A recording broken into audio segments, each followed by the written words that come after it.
So I'm Dan Blundell, I'm the engineering director at GymShark, and today's been really, really good. It's not the sort of crowd that I'd normally end up in, but that's actually been almost the best part of it to a degree, actually being surrounded by a lot of different industries we don't normally get to kind of interact with and work with, and hearing different stories around how people are getting on, what people are excited about, what people are a little bit more concerned about. It's been a great morning so far.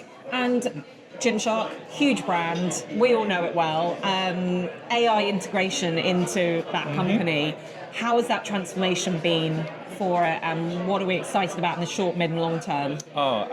Very, very rapid, but that is pretty much the MO of the brands to a degree. Everything moves pretty quickly. We actually only started really going after AI in terms of understanding it better and rolling it out maybe about less than 6 months ago. We've done some things within my engineering teams, but across the business, it's only really been going probably about 4 months at this point. But the acceleration's been rapid. We're going after it actually very excitingly as one of the best joint adventures I've experienced with our people team. So actually it's co-sponsored between our CTO and our CPO, and actually that's been a really welcome change because so much of this is about people change, and we're really trying to engage with it as how does this affect the shape of how we operate as a business, how do we create new opportunity, and what does that mean for us going forward. But actually doing it together with people, function, technology, and everyone else involved has really helped accelerate that change in a very pretty well-rounded way, to put it. Well, it's great that you say well-rounded, because I think, you'll have a young team at GymShark, everyone's AI aware. Are they nervous about AI? Are they nervous for their jobs? How do you reassure your teams, your culture, that actually they're safe? Interesting. I think that's one of the reasons I was so excited for the panel today, to be part of a panel with Charlie around what are the opportunities has been kind of a real focus for us around messaging, around the conversations we're having. I think it's really easy to have a conversation around, we can optimize this, we can be more efficient over that.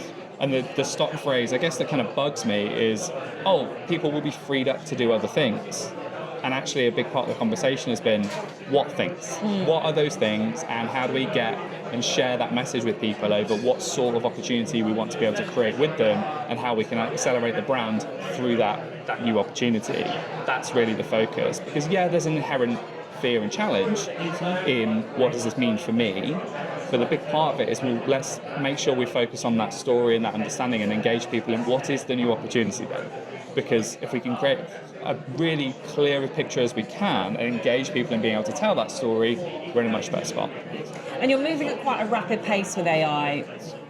That's exciting in so many ways, but what are the challenges that it's posed, really? It poses, I think, it's a conflict of culture as well. There's always going to be this, how do we make sure we hold back enough to make it safe, and at the same time a pressure to make sure you're moving forward quickly and don't miss something that's going to be really important, or a competitive advantage or a game change.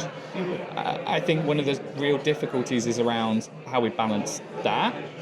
But the thing I've tried to bring to it, or that we've tried to bring to it overall, is actually just stretching that boundary of what we're comfortable with far enough and using that to learn, and ultimately framing all of this in how quickly can we learn, and then put more guardrails in place as we go. It's kind of building the road as you're moving forward has to be a sort of comfortable space to operate in to move this on quickly.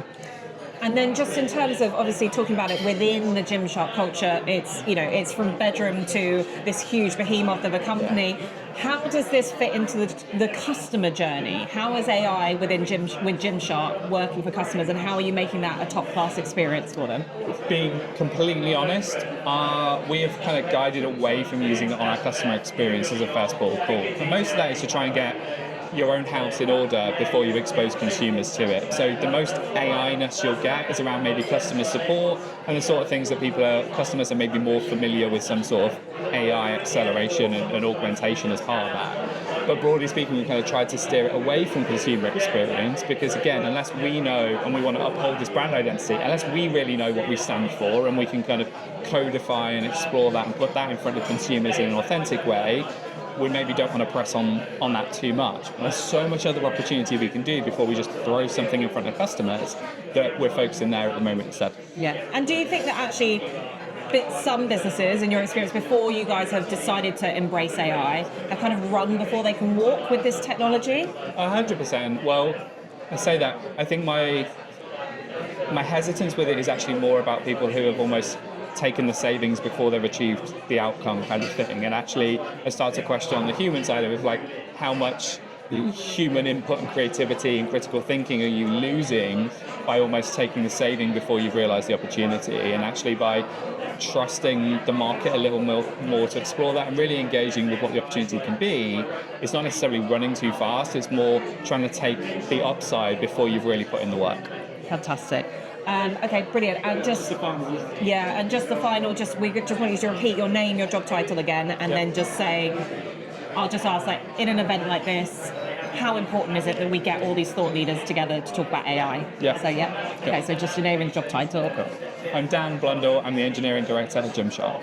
And in terms of an event like this, how important is it to get thought leaders, in this new, ever-changing world of AI, together in one place to discuss this particular topic? I think hugely important, mostly from the point of view of you don't know what you don't know, and especially when things are changing so fast and no one's really kind of properly understood where this future is heading. It's all the more important we kind of get the lessons we can from each other at times like this.